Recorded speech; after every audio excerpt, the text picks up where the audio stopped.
Hi, everybody. Dan Illman along with Gino Buccola. It's opening Saturday at Del Mar. Gino, it's one of the afternoons that all racing fans circle on the calendar at the beginning of every year.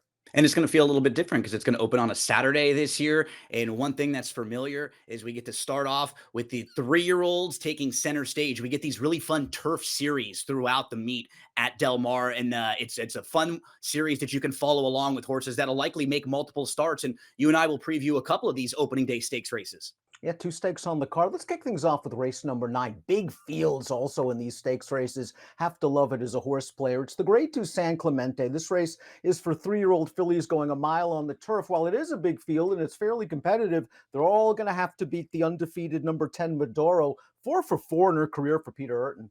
Yeah, I thought there was kind of a top two in here. You have Maduro, who's the most proven at this distance against this company. And then you have sort of the wild card, Ice Cream, You Scream, who's been very good sprinting, very, very impressive visually. And if they are able to stretch out and just able to show that speed going a little bit longer, that's going to be a very tough horse to run down in here. So I thought there was a top two and then kind of the rest of the field and how you want to play them.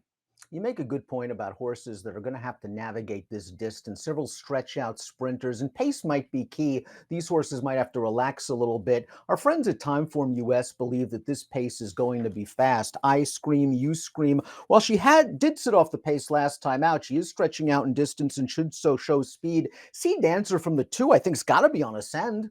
Yeah, absolutely. And there's a couple others here. Rascality's another one who you have stretching out. You see Rascality right in the mix there as well. Horses like Omaha Girl who have shown speed before. And then towards the outside, a horse like Alluring who's only been sprinting. You'd have to imagine they just kind of by process of default will be more naturally close up early on. So I always imagine in these big fields, we are going to have at least a very honest and fair pace. And if this pace is fair or fast, it could set things up for the one Lottery, who shares the co-fastest time for US late pace rating, along with the number 7 in here, Antifona. Let's watch Lottery's last start. This is a maiden race going a mile, but she was really kind of a maiden in name only. She had earned a stakes placing last summer at Del Mar, going a mile. And I like the way once she gets into the clear, she polishes this off. Yeah, and she was a little bit making a wide move here. I thought she was probably better than this field, as you pointed out. She'd faced tougher company, I think, in some of her prior starts. She was a 3-time beaten favorite heading into that race, so keep that in mind. But she's a stakes placed horse, and she fits pretty well with this group. But I think with that running style, things might need to break really well for her. I wouldn't talk anybody off her, but I just like a few others better myself.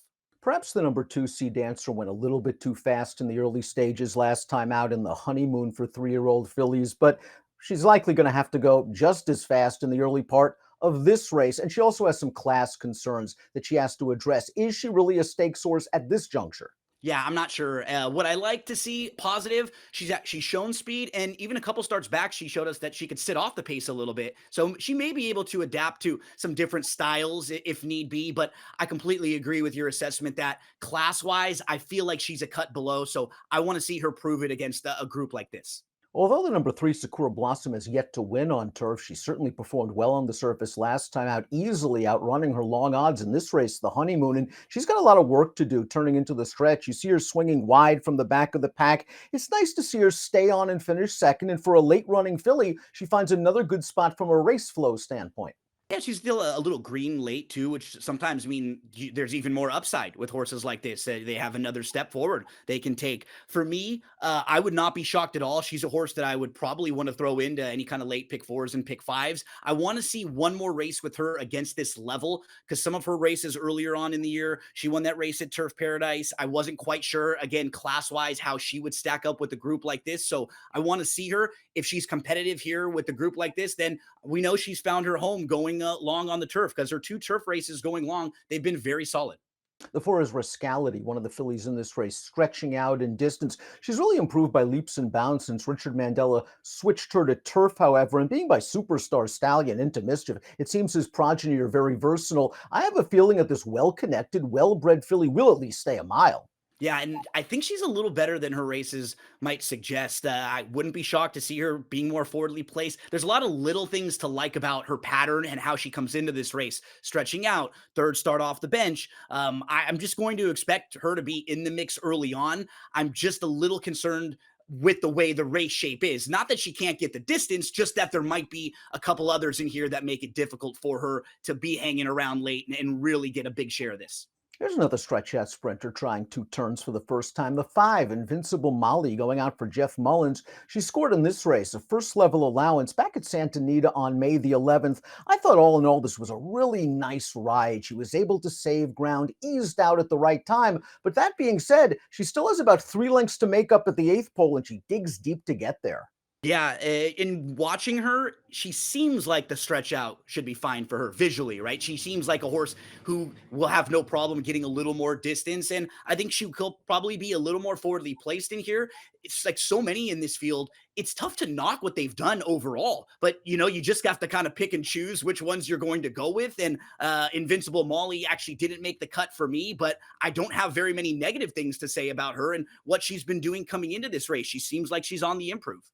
The 6 is I Scream, You Scream, who could be the proverbial any kind of horse. She's 2 for 2 in her career, both races sprinting. Let's watch that first level allowance last time out. Her first race off a fairly lengthy layoff, and she's pretty green. She just took a good bump in mid-stretch, and once she makes the lead, she starts drifting over to the inside. But not only is she drifting over to the inside, she's sprinting away from this group. So she's stepping up in class. She's stretching out in distance. I watched her last workout. She was still green, staying on her left lead most of the way. I think there's some ability here. Is it too much too soon in only her third start? I think from ability level, she fits. Yeah, she does. And when you take a look at the DRF formulator past performances, you can look at the pedigree. You can see that her dam was a grade 3 winner going long on the turf. She has and they had 4 winners, 4 wins going long. So this, I just don't think the distance should be any problem for this horse. A really, really talented runner. It'll just come down to the shape of the race. Is this horse going to get caught up in a wicked pace battle with 4 or 5 others in a big field? If she's able to relax like she did in those sprint races, she's a really talented horse, and she might have the highest ceiling, I think, of any of the horses in here if she can translate to the longer distance.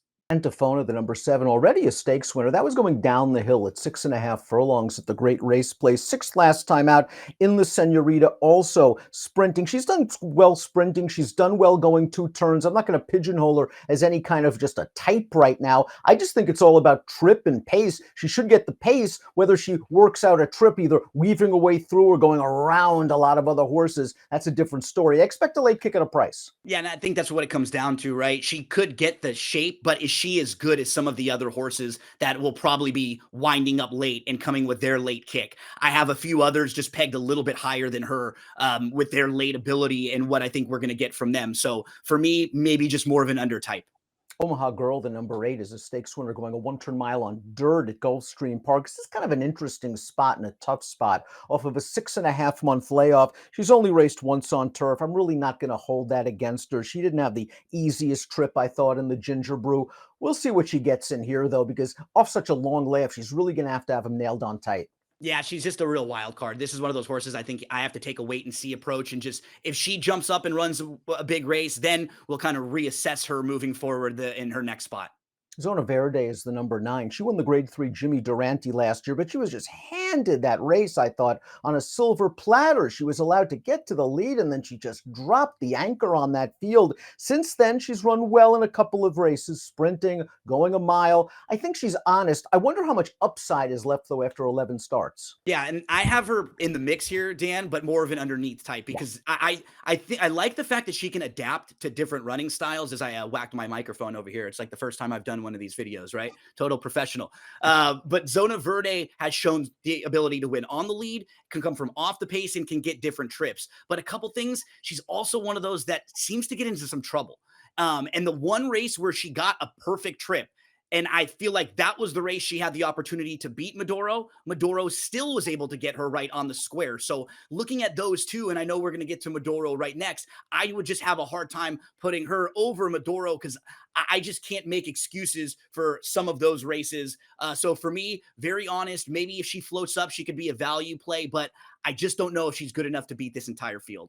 The 10 Medoro is up next, and she just ticks a lot of boxes. Not only is she talented, not only is she super competitive from a buyer speed figure standpoint, not only is she have no issues with this sort of distance, she's got grit, as we saw in her most recent race. Let's watch Medoro. This is the grade 3 Providencia. I really liked what the jock did in the early portion of this race. He realized there was no speed, and he kind of just sent Medoro on through to get forward. And there's not a lot of closing going on. Medoro, keep in mind, is 1-5 in here. Maybe she has to work a little bit harder than expected, but she puts her nose down at the right time.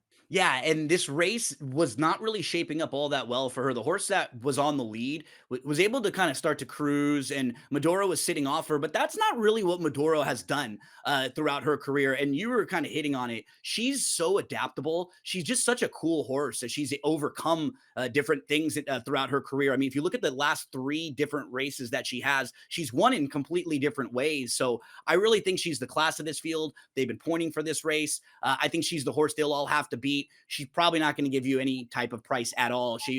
I feel like her and the 6 horse will probably be worlds shorter than the rest of this field, but she's a favorite that I can't really knock. Flattery is the number 11. She was a pretty good 2-year-old for Urton. This is Medoro's, of course, stablemate. She won a stakes race at Del Mar, going the mile distance in her second lifetime start. I thought the Surfer Girl was a race where she had a pretty good trip, but I will say the horse that won that race, Dreamfire, was in very good form at that time. I'm not interested in the Breeders' Cup. It was way too tough. I know last race was off the layoff. Were you somewhat disappointed, or are you viewing that as Urton just giving her a prep sprint off the bench? Yeah, I wasn't expecting her to win, but I would have liked to see her finish a little bit better, right? In races like that where horses are coming off the bench and you're just expecting them to give one, but I wanted a little more. And now I'm starting to get concerned because we're into the middle, late part of July, and we've only seen the Breeders' Cup and then the one race for her since. So also not a fan of you come off of a layoff and then you race and then you're off for a little while. And maybe that was the timing with the schedule in Southern California, but yeah, I'm just a little cold on her in this spot.